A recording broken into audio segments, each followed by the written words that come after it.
Və görürsünüz aşağıdakı ağarı, üsttəki qalıb sarı. O tam şəkildə ağarmalıdır.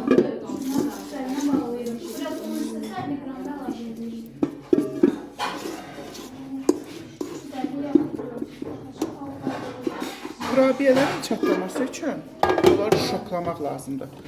Biz amma ehtiyac yoxdur şoklamağa. Şoklamaq nədir?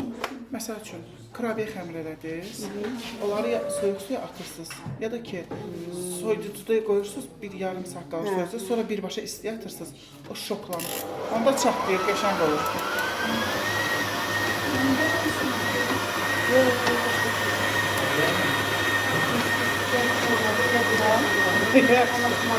Yaxşı. Neyini? 2 dəfə. Yüngül olsun, xəmirimiz bir şey olsun, kışın olsun, belə küt olmasın. Nefəsi bakın.